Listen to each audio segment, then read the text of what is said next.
start to think about the brain, you go down a deep hole. When you start to think about the brain and living healthier for longer, you really disappear. As Ivan said earlier, if people who are being born today have a 50% chance of living to be centenarians, the questions begin to multiply.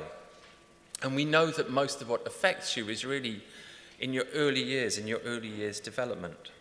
And so gradually, scientists and artists and policymakers and researchers and general mavericks are beginning to ask the question about how do we live better for longer? They're all here.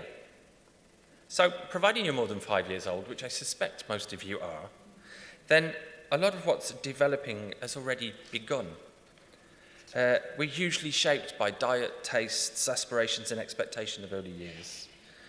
But that process continues. Environmental factors, social determinants, last across a lifetime. They include poverty, they include education, access to healthcare, war. They account for about 30 to 50% of health impact, and they are all things that we can change. Access to healthcare, we can change that. Education, we can change that. So who lives longer isn't as simple as chronology. If you look at life expectancy between countries, 50 in Sierra Leone, 83, I think, in Japan at the moment. It's extraordinary to get on a plane to fly between countries. I'm 52. If I start off in Ireland, I'm middle-aged. If I land in Sierra Leone, I'm older than the oldest old, simply by geography. It's extraordinary. And the same thing happens within countries. Only in countries it happens between postcodes. In the US, there's a 20-year differential between most and least advantaged populations. In Ireland, we estimate there's something like 5 to 8 years, depending on your postcode. Feeling old, being old, isn't just about chronology. So what causes those changes? Diet, exercise, personal financial security, stress, social connectedness, and loneliness. We know isolation is bad for you. We know that it's medically, biologically bad for you. And we know that the sickest people in an organisation are often not those at the top, they're those in the middle, with longer commutes, less income, more stress, less sleep. 30 to 50% of what makes you ill is environmental and social. And we can combat this. We can combat this with pharmacological intervention and non-pharmacological. Sleep, relaxation, learning new things, education, staying connected, being valued, contributing, belonging. But most of the health services that we built and we'd inherited are really focused on health from the skin in. And that we're biologically disconnected from the environment. It's a matter of the fact that we joined the story of the health services that we built in the middle. We're beginning to evolve them, though. If we look at the brain, the most delicate organ in the body, it's exquisitely sensitive to social determinants of health, and research suggests that about 30% of diseases like dementia can be prevented through public health and lifestyle change, through reducing cardiovascular risk factors like high blood pressure, cholesterol, through lifestyle change, sleep, exercise, and engaging with psychological factors like depression. So dementia and care planning, as you'll see over the next 2 days, is starting to recognise the importance of these social determinants of health. We're developing effective care programmes. Modern large-scale health services are starting to think about more than from the skin in. Online diagnostic tools, phone applications, telemedicine are transforming the nature of health service, but so are innovative partnerships between these types of organisations, between health and culture, hospitals and choirs, care homes and creches, and the creation of organisations like Engage from the USA, Tim's here today, like Meet Me at the Albany, who are talking on Saturday morning, or like Understand Together, are doing an extraordinary job in this new paradigm, in this new series of relationships. They are doing a great job at nurturing hope. Hope that we can do better is beginning to move a mounting of negative stereotype. That doesn't take away from the fact that a diagnosis of a disease like Alzheimer's is still dreadful. There are many challenges and still no cure, but individuals with diagnosis are beginning to show that they are more than an illness. They're challenging stigma, they're refusing to become invisible, and they're remaining connected, which is phenomenally important. Because when we become afraid of something, we hide it. We make it the bogeyman under the bed. We become additionally afraid of it, and therefore we don't engage with it. There is a lot of optimism in these 2 days. There is a lot of hope. So why start with a choir? Because it works. When you come into this room, you come in as complete strangers. You might know 1 or 2 people. I know that in the last 20 minutes, you've had oxygen go to your brain. You've had neurons bubbling around. You've been listening into each other. We know it works. Why do we know it works? Because it is what has always held together groups of people. We co-create the world that we live in. We are entirely made of stories. Our lives are a story that we tell ourselves. Choirs, creative projects, creating together, co-creation creates instant belonging.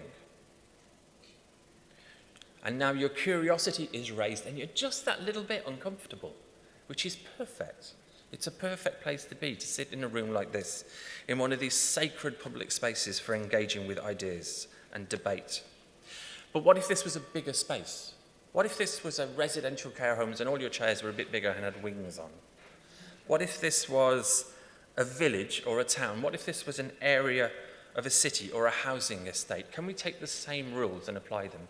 Can we start to scale that sensation up? How do we do that? Can we bottle it? And if this makes us feel good, and if science agrees that the way that we feel is good, then can we build this back into the institutions that we've inherited, into those healthcare systems and healthcare processes? So our healthcare institutions in Ireland are really excellent. They're really good, relatively. They're really amazing at doing things like fixing bones. You go in, you get your bone fixed, you go back out. They're not so good, not so adapt to this new emerging challenge of increased incidence of Alzheimer's dementia, of neurological conditions coinciding with an increasing elderly population. And that's not any one organisation's job. It's something that we need to do together. And so when we ask, how can we live better for longer, what we're really asking, as well as how do we build a healthier republic, is how can we rebuild a republic of care? How can we place care at the centre of the republic that we live in? And so these 2 days are really about all of that complexity. And we have to start somewhere. So we're going to start inside the head, inside the brain. I'm going to ask Ivan to introduce Ian. Thank you. Okay, thank you very much indeed. Thank you very much indeed. And I think Dominic actually sells himself short insofar as not only is he the director of the Chuck Feeney Philanthropy Organisation, an Atlantic Fellow, but Creative Aging International is actually linking up San Francisco, Dublin, and so many people, bringing the best of global thinking. Now, our next keynote speaker, it's a great pleasure to introduce. You see there, Global Brain Institute, Health Institute, based here in TCD. One of its co-directors is Professor Ian Robertson, and he is a clinical psychologist, always worth listening to. We get them as guests on every program because they give wonderful insights into everything that just sounds like chatter, but it's actually really insightful. He's a neuroscientist. He is a multiple author. I can count just 5 books that I know of: Mind Sculpture, Mind's Eye, Stay Sharp, The Winner Effect, The Stress Test, amongst others. So he's going to speak to us for about 20 minutes. And please do, if you hear anything that triggers a question, we will do a little Q&A to bring us up to 11 o'clock. Please give a warm welcome to Professor Ian Robertson.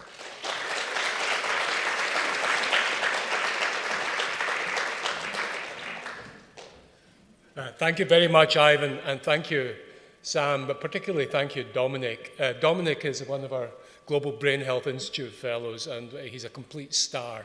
He's doing this not only here, but in San Francisco and in Kentucky. He's creating a global network, Creative Aging International, and he's just the most amazing person. So proud of you, Dominic, that you're one of our fellows. So thank you so much indeed. So I'm inspired by Sam. I'm just going to get you to do something, and then I'm going to explain to you afterwards, and if I don't explain to you afterwards, you can ask me in the questions. I want you to close your eyes. I want you to just take a long, slow breath in for your own count of 5, okay? So just take it in. And then out again slowly for a count of 5.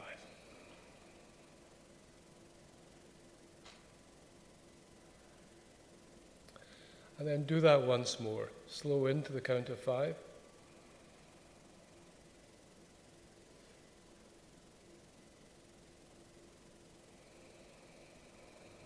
And out, count of 5. Okay.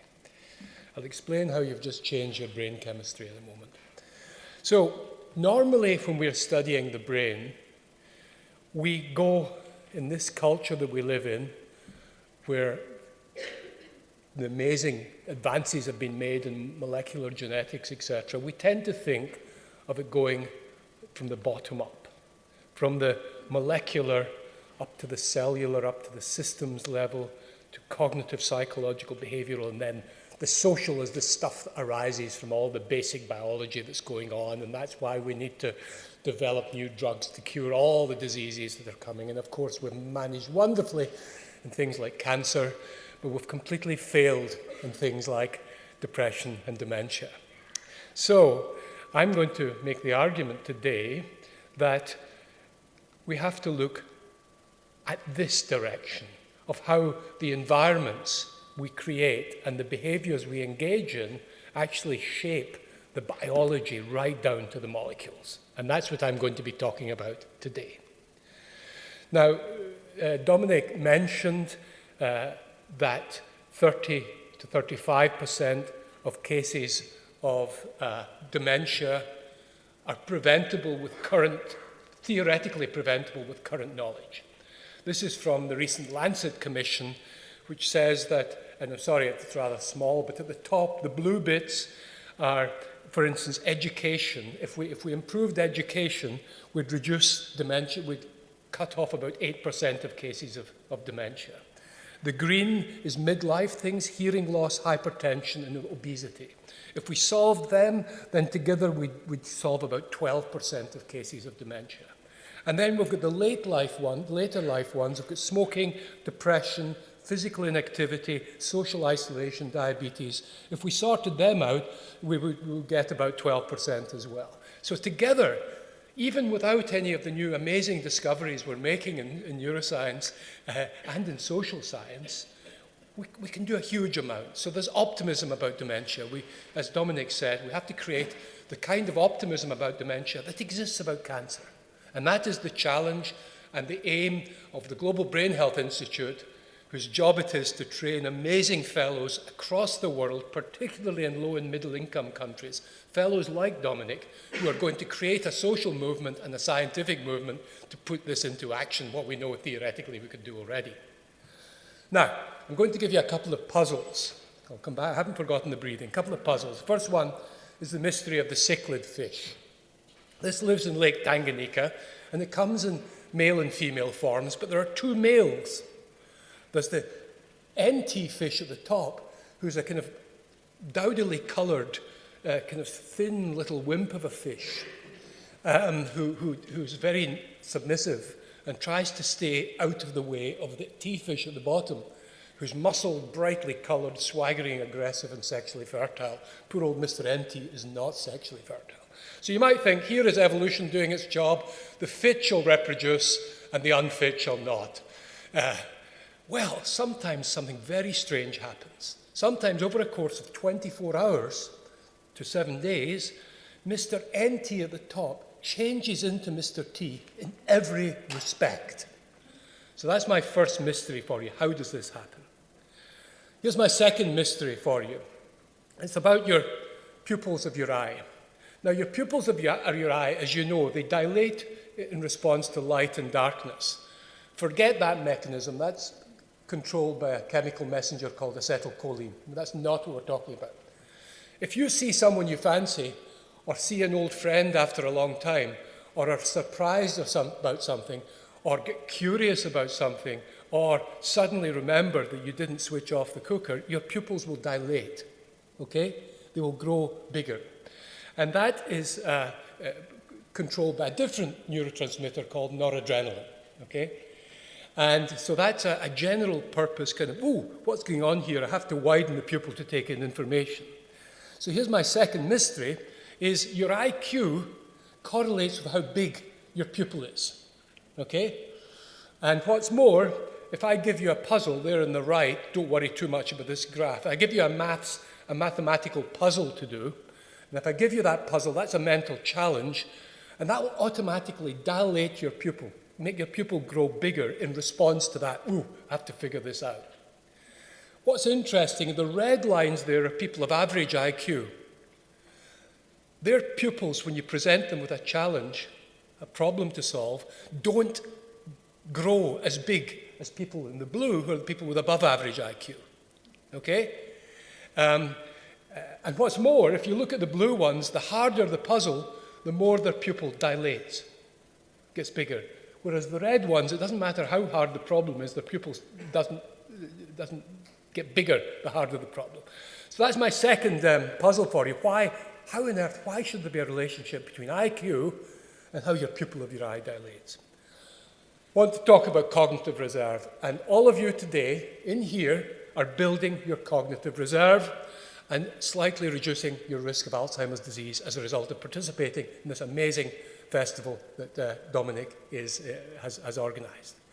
So cognitive reserve is a hypothetical variable that's used to explain the fact that there's this group of social variables, essentially, social psychological variables, that if you have them, you're less likely to get Alzheimer's disease, or at least you're diagnosed later.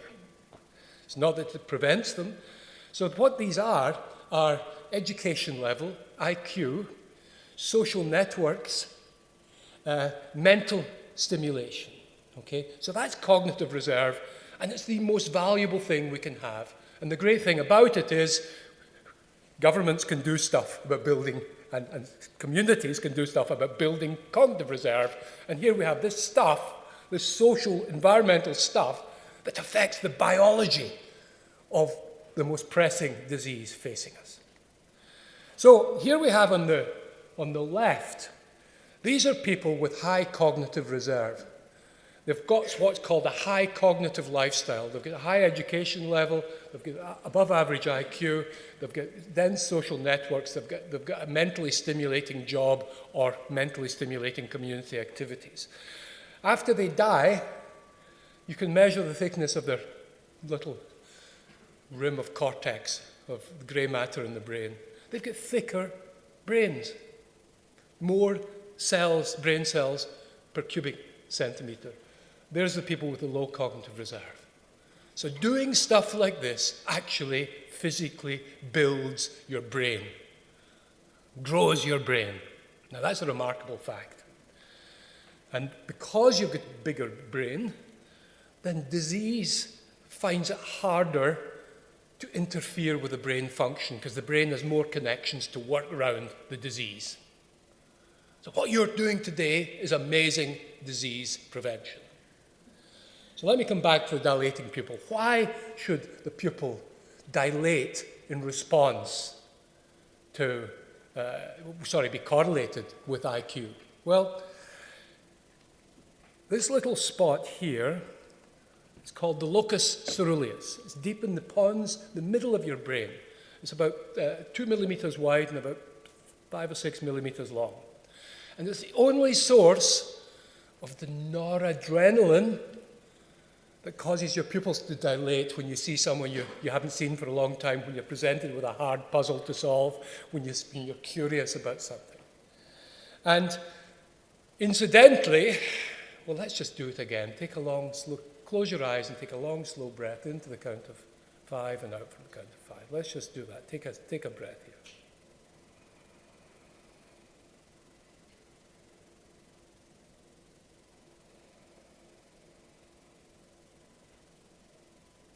And one more.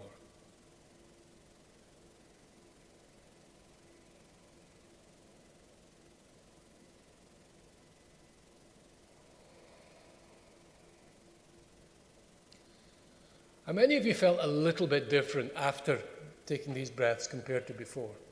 Put your hand up if you did. Yeah. That's because you changed noradrenaline levels in your brain. Why? Because this little red spot, the locus coeruleus, is sensitive to the carbon dioxide levels in your blood, which you change the way you breathe. You can control precisely your brain chemistry by the way you breathe. And noradrenaline is part of a general all-purpose action system in the brain. We call it the fight or flight system, but it's more than that. It's preparation for action. And the reason it dilates your pupil is to be able to take in more information when you're preparing for action. When we're very stressed, we produce too much of the stuff, and that interferes with our brain function. When we're sluggish and bored and understimulated, we don't have enough of the stuff and our brain underperforms, and there's a sweet spot in the middle where our brain performs optimally.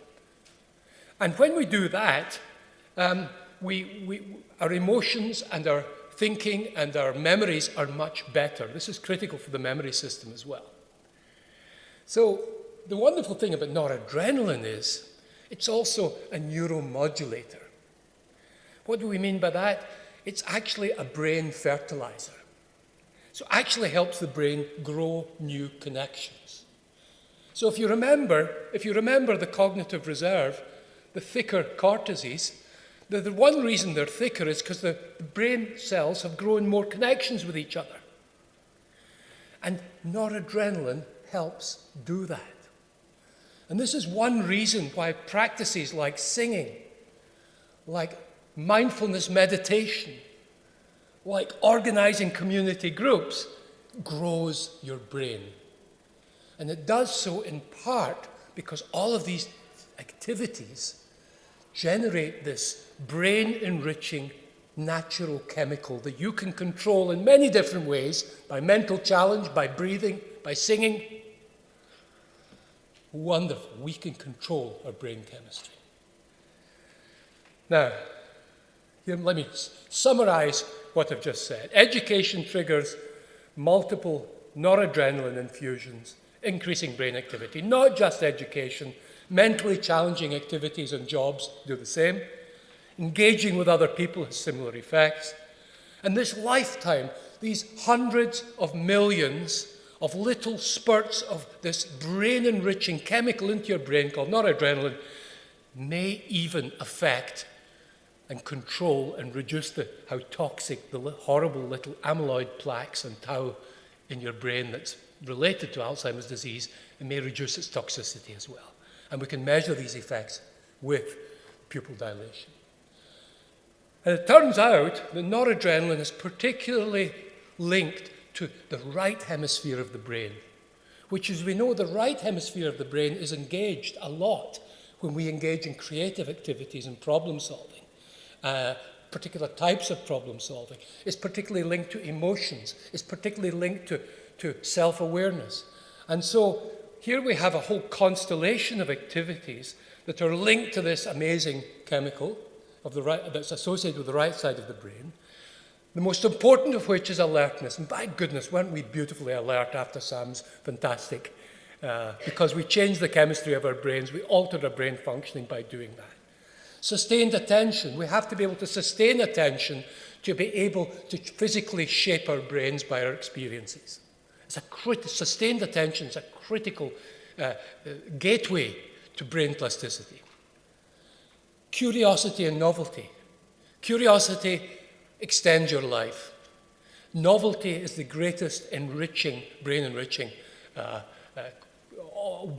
one of the greatest brain-enriching experiences. Self-awareness, right frontal lobe, right half of the brain, our ability to self-monitor, to be aware of ourselves, that is linked to this whole area of cognitive reserve and noradrenaline. Okay, come back. How does Mr.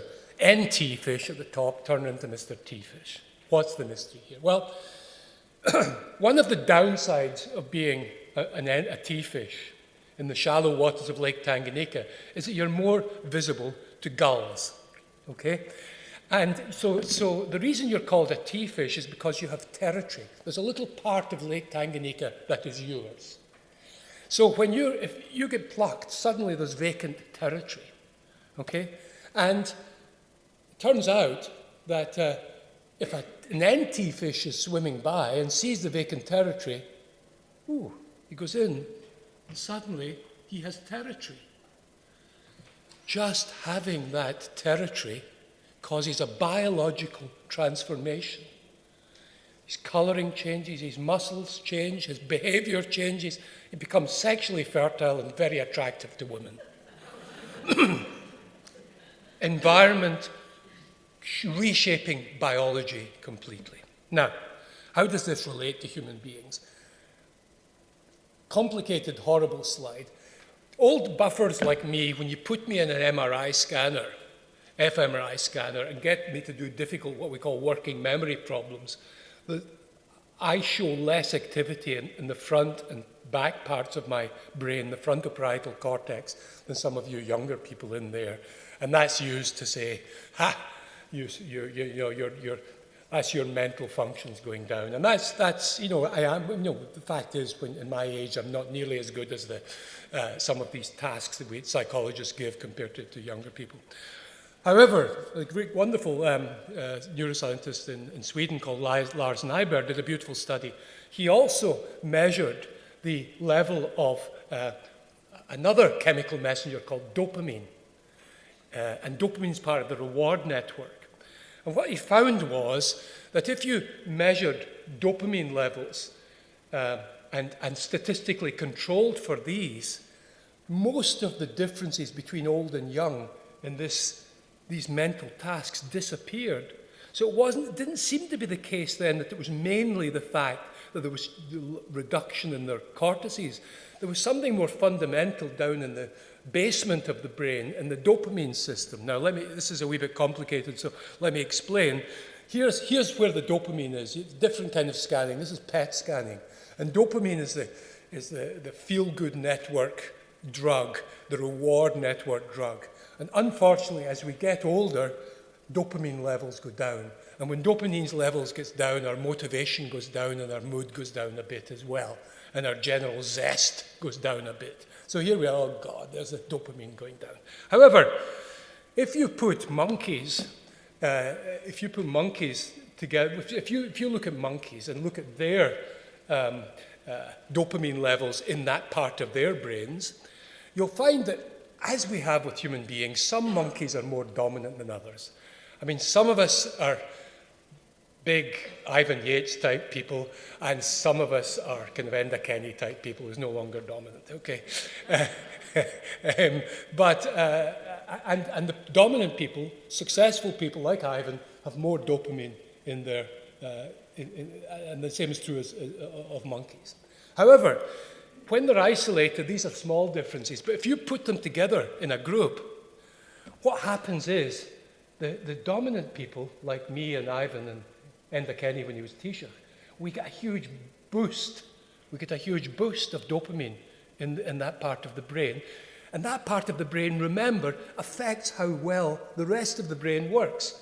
Whereas those that are lower down the hierarchy, they lose dopamine activity there. So our social rank affects not only how we feel emotionally and our motivation and our dominance, it affects our cortical function, affects our memory, affects our ability to think.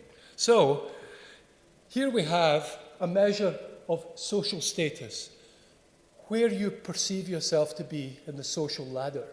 And here's how much dopamine there is in your striatum, in that part of the brain.